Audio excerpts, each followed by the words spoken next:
Welcome back to Ketorific Journey with Mike. I'm Mike, Reformed Fat Man. Well, I'm going to make a taco skillet. It's going to be one pan meal, and it's going to be a taco skillet. So stick around. Let's see how it turns out.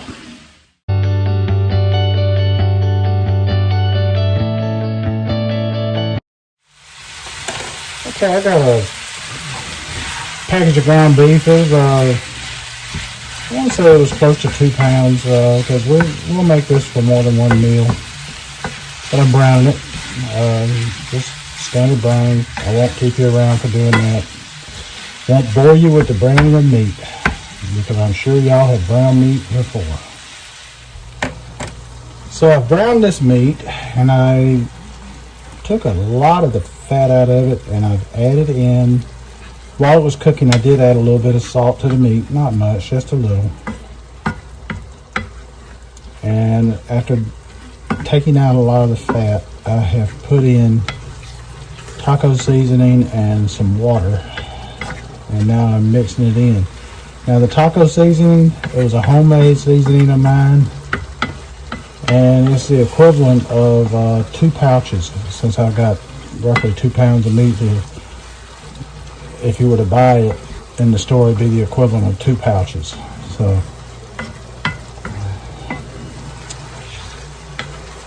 this is browning up and mixing up nicely. Might need to add a little more water, not sure.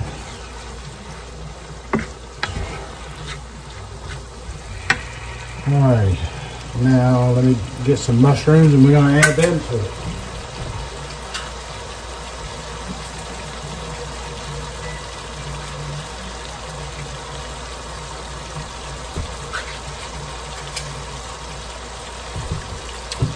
Got a can of mushrooms because it's just mushrooms, water, and salt that's in there. And I can't find decent mushrooms that aren't that are fresh. So I go with the next best option.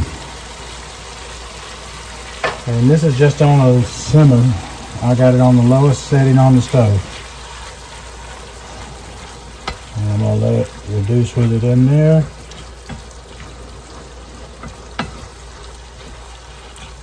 Stir this all in, let it just start to get all melded together. And we're going to add, if I can find my can opener, a can of diced tomatoes. And I'm going to drain them as well.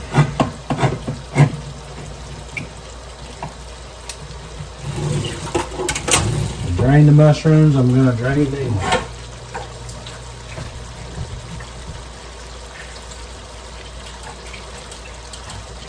Even draining them, you're not going to get all of the juice out of it, but you want to get as much of it as you can out, because you don't need that much watery substance in there, because you want it to thicken up.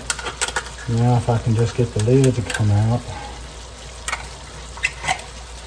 Here, there we go. Alrighty, starting to work.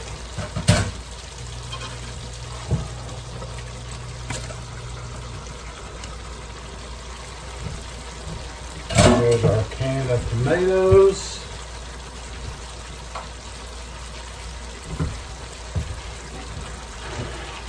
And that was a can that I just got from Aldi. They have a decent carb count on their tomatoes, so I get it. And let me mix all this together and then we'll be back.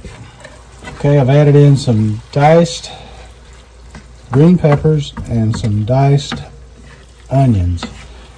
I didn't add them when the meat was cooking because I didn't want them to get overcooked. I want them to remain a little bit cooked, undercooked. I want them to, they're going to get plenty of cooking doing it this way, and they would just turn to mush if they cook too much. And I did not want that. I want it to have a little bit of bite to it still. Not a lot, just a little.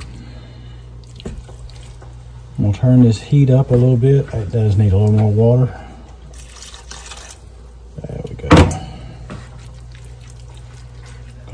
cook down some more, and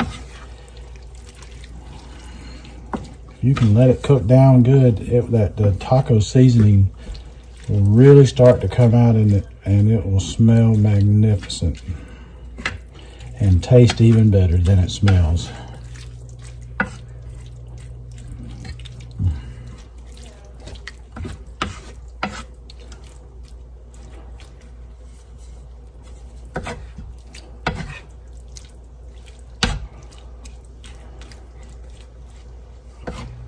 Let's see where we are on taste. Get over here with a little bit of the broth. Oh yeah. Oh yeah. Yes indeed. Now that's what I'm talking about.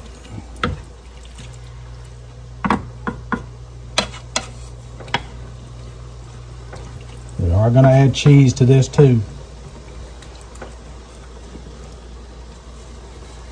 And we're just going to let this cook down now. And then we'll add the cheese to it. So be back after this is cooked down. Okay, you can see it's reduced down nicely. Real pleased with how it reduced. Let me turn this fan on so you can hear me. And I'm going to add the cheese.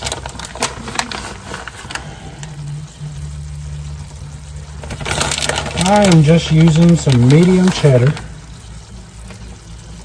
because that's what I've got.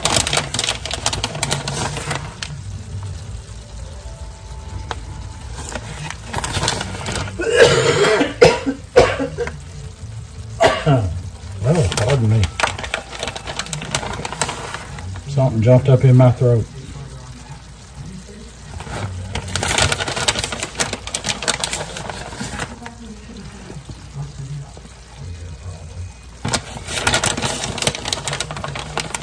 I've turned the stove off. I just want it to melt. The heat of it will melt it just fine. And I want everything to kind of come back together a little bit,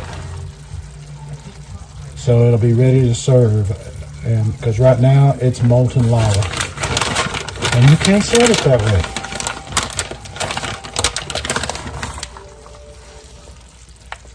And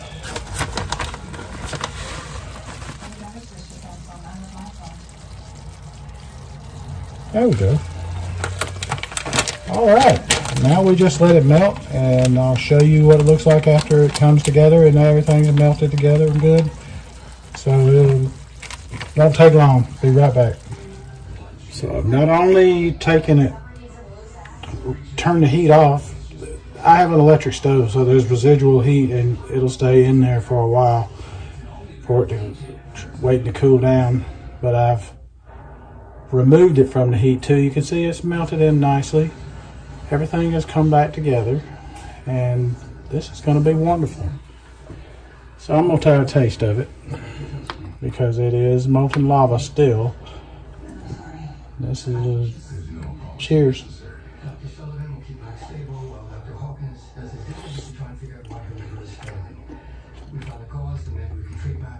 I'm telling you, that's good. That is really good. I hope y'all will give this a try, and I think you'll love it. It's a one-pot thing. I love one-pot cooking, and this is one pot, or one pan in this case. So until the next time, this is Mike at Ketorific Journey saying, let's be careful out there.